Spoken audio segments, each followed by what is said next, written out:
तो यहाँ चल रही है हर्षा और टुन्नी की मस्ती। और हर्षा को देखना, ठंडी का टोपा अपने सर में पहन के, ठंडी की टोपी अपने सर पे पहन के देना, झुंगुल जिंगल बेल नहीं और झुंगुल बेल। अभी क्या होता है हर्षा?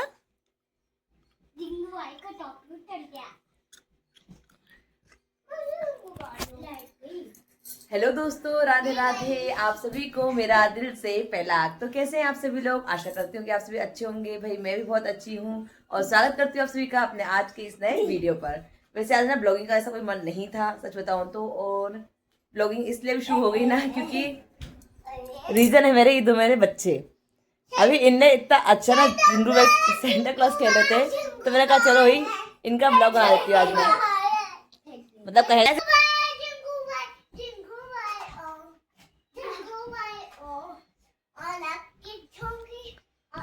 और हर्षा का गाना अलग ही चल रहा है, जिंगल बेल का jungle bell jungle bell. No Harshi no, ठीक है, ये वाले काम मत करो, फेंका फाकी के। और हर्षा के सर पे टोपी देखो, ठंडी में इसने टोपी नहीं पहनी, गर्मी में टोपी बन रहा है सर में।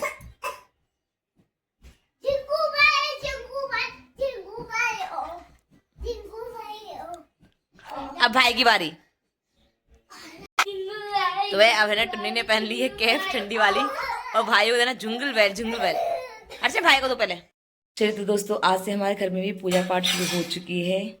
और अभी हमारे पास अभी फ़ोन आया था, कहा था कि आज से पूजा पाठ कर सकते हो, लेकिन क्योंकि ना चंद्रग्रहण के टाइम पे हमारे मंदिर की पूजा साफ़ सफाई नहीं हो पाई थी। पूजा तो क्या, वैसे ही छूत लगी थी घर पे, उसी टाइम पे चंद्रग्रहण था, इस वजह से मंदिर की पूजा पाठ बंद था और फिर सफाई भी नहीं हो पाई थी। तो मंदिर की सफाई होना पहले ज़रूरी था, तो इसलिए मैंने पूरा मंदिर ना साफ़ किया है। याद हो गए, पूरे भगवानों को ना साफ़ करके गीले कपड़े से, वैसे शाम को टाइम कहते हुए कि ना सफाई नहीं करनी चाहिए मंदिर की, बट क्योंकि ना ज़रूरी था मंदिर की सफाई करना, क्योंकि जब तक सफाई नहीं करते ना तब तक हम पूजा पाठ नहीं कर सकते थे। चंद्रग्रहण के टाइम में भी हमारे घर में ना सफाई नहीं हो पाई थी भगवान जी की, तो मैंने कहा नहीं, पहले भगवान जी को थोड़ा सा हल्का कर देते, क्योंकि काफ़ी दिन हो गए थे भगवान की पूजा पाठ नहीं हुई थी, तो धूल मिट्टी लगी जाती भाई। तो इस वजह से भी मंदिर की मैंने पूरा साफ़ किया। और ये रखे भगवान की सफाई करने में जो कपड़े हैं ना, ये धुलेंगे कल सुबह, क्योंकि रात को तो वैसे खुद के कपड़े नहीं धोने चाहिए, तो भगवान के कपड़े कौन धोता है रात के टाइम पे। तो ये कपड़े धुलेंगे कल सुबह। और अभी पूरा मंदिर मैंने साफ़ कर दिया है। तो फाइनली आज से नारायण की हमारे घर पे पूजा पाठ शुरू हो चुकी है। कोई गलती हो तो नारायण माफ़ कर दीजिएगा। और आज जो पूजा पाठ शुरू हुई वो 17 दिन में हुई है। वैसे तो हमें 11 दिन में हम लोग नामकरण कर देते हैं, बट क्योंकि ना 11वें दिन में ही ना बेबी को ना आईसीयू से बाहर निकाला गया था और फिर घर पे आए थे, तो इस वजह से ना 11 दिन में नामकरण होना पॉसिबल नहीं था।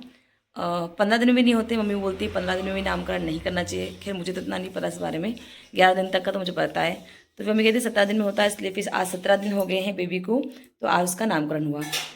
तो चलिए भाई, फाइनली घर में भी दीपत्ती शुरू हो गई है, भगवान की दीपत्ती की खुशबू महकने लगी है। तो चलो चलते हैं किचन की तरफ।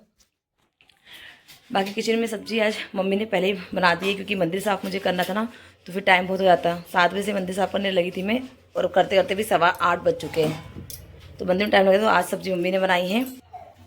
तो भाई आज सब्जी में बन रही है फिर से मूंगा की फली की सब्जी। आज मम्मी हर्षा को लेने स्कूल गई थी, तब मम्मी वहाँ सब्जियाँ लेके आई थी, तो आज मम्मी ने बनाई है मूंगी की फली की सब्जी। और साथ साथ अभी पति लेके आए थे मार्केट से संतरे और अंगूर, तो भगवान जी को मैंने चढ़ा दिया है। साथ ही साथ यहाँ पितरों के नाम से भी आज हमने कटोरी रख दी है, यहाँ पापा के नाम से रखी है और यहाँ रखी दीदी के नाम की। बाकी आज से पितरों की भी धूपबत्ती शुरू हो चुकी है। तो चलो भाई, टाइम तो हो गया 8:30, हाँ 8:30 बजने वाले। तो मैं फटाफट रोटी तैयार कर देती हूँ, क्योंकि बहुत लेट हो रहेगा और बच्चों को खाने टाइम शुरू हो जाएगा। तो चलिए फटाफट लगते हैं रोटी बनाने में। तो ना दोस्तों, अभी समय हो रहा है रात की 11:10 हो चुके हैं, और हर्षा भी ना अपना स्कूल का होमवर्क कर रहा है। वैसे तो कल उसकी छुट्टी है, लेकिन मैंने कहा फिर भी वो भी सोएगा तो नहीं, मुझे पता है कि उठाए हो शाम को 7 बजेगा, तो मैंने इसलिए लगा दिया उसका काम में कि यहाँ फैला रहा था सारा सामान। मैंने कहा भाई सामान फैला, इससे चाहे कि पढ़ाई कर लें। तो अभी हर्षा लगा हुआ अपना होमवर्क कंप्लीट करने में, और हर्षा 1 लिख रहा है। हर्षा बोल के लिखो, सिर्फ 1 है वो, 1 1 11 नहीं, सिर्फ 1 है। सीधा बनाओ, रॉन्ग बन रहा है वो।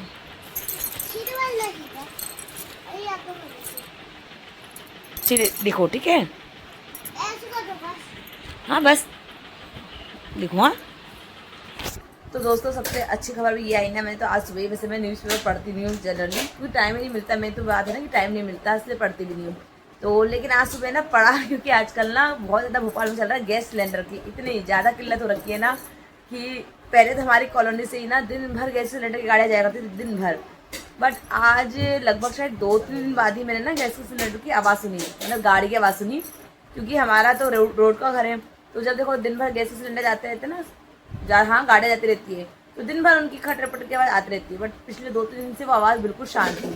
आज जाके वो आवाज़ सुनने को मिली है दोपहर के टाइम पे। और सुबह में ना, क्योंकि आज को मुझे जानने का बहुत, मतलब मुझे तो पहले से बहुत शौक है न्यूज़पेपर पढ़ने का, मतलब दुनिया में क्या चल रहा है क्या नहीं चल रहा है। मैं शादी से पहले बहुत ज़्यादा ना न्यूज़पेपर पढ़ती थी। सुबह उठती थी, उठते से ही मेरे को चाहिए था पेपर पढ़ने के लिए। शादी के बाद तो टाइम नहीं मिल पाता है, दोपहर में भी टाइम नहीं मिल पाता है। मैं एडिटिंग अपनी वीडियो बहुत मुश्किल से कर पा रही होंगी। तो लेकिन क्योंकि ना आजकल मुझे ना जानना बहुत ज़्यादा उत्सुकता रहती है कि आजकल चल के आ रहा है दुनिया में, क्या हो रहा है। क्योंकि जब से लेटेस्ट आया है ना कि गैस सिलेंडर नहीं मिल रहे हैं, तो मैंने आज सुबह ना पेपर में जब देखा न्यूज़, तो उसमें ये था कि ईरान ने जो हॉर्मोज रास्ता है जो बंद किया हुआ था, ताकि कोई भी आयात निर्यात का सामान यहाँ से वहाँ ना जा पाए। तो लिटरली दोस्तों, मतलब ना जब न्यूज़ पढ़ो ना खुशी होती है कि इंडिया का वो जहाज़ जो हुर्मुज के रास्ते होते हुए इंडिया आया है, ऐसे जो लेकर आए हैं। तो लिटरली मतलब कि अभी कल परसों ना ईरान ने ये अनाउंस कर दिया था कि वो रास्ता ने पूरी तरह से बंद कर रखा था। और यकीन नहीं मानोगे, अभी इस टाइम पे ना वहाँ उस जगह का हॉर्मुज का जो ना कंडीशन है वो इतनी ज़्यादा ख़राब कंडीशन, इतनी ज़्यादा ख़राब है, बहुत ज़्यादा ख़राब कंडीशन हो रही है। तो उसमें जो कप्तान होंगे इस जहाज़ के, उनने जो ना कहते, उनने जो डिसीजन लिया हैगा, मतलब उनने शायद पता नहीं मुझे, उनने शायद जिस पता नहीं कौन सा प्रोटोकॉल, वो पता नहीं उन्होंने कौन सा वो यूज़ किया कि जिसके थ्रू ना ईरान को, ना अमेरिका को या इजराइल, किसी को भी ना समझ में नहीं आया कि वहाँ से कोई जहाज़ जा रहा है या कुछ एक्टिविटी चल रही है वहाँ पर। शायद उस ना वर्ड मुझे याद नहीं आ रहा, मैंने न्यूज़ पेपर पढ़ा था, वो मुझे वर्ड याद नहीं आ रहा।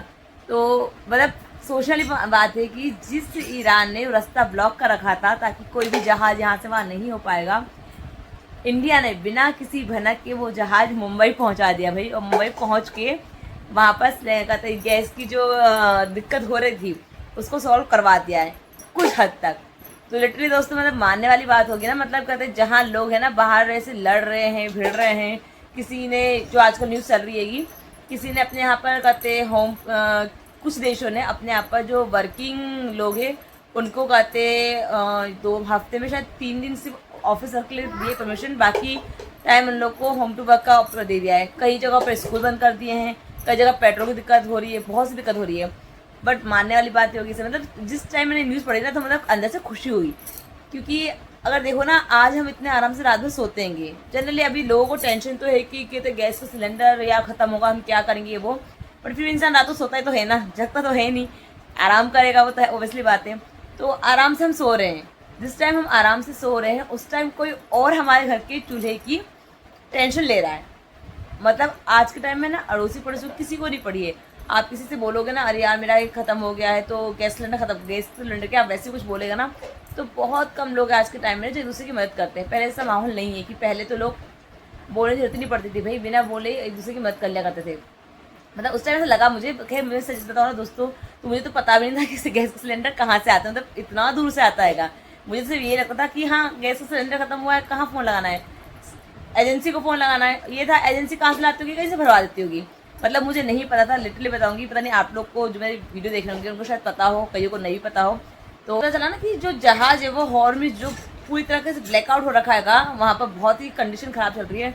वहाँ से इंडिया का जो जहाज़ है वो भाई मुंबई पहुँच गया, मतलब बिना उन लोग को भनक भी नहीं पड़ी कि वही कोई जहाज़ भी निकल चुका है।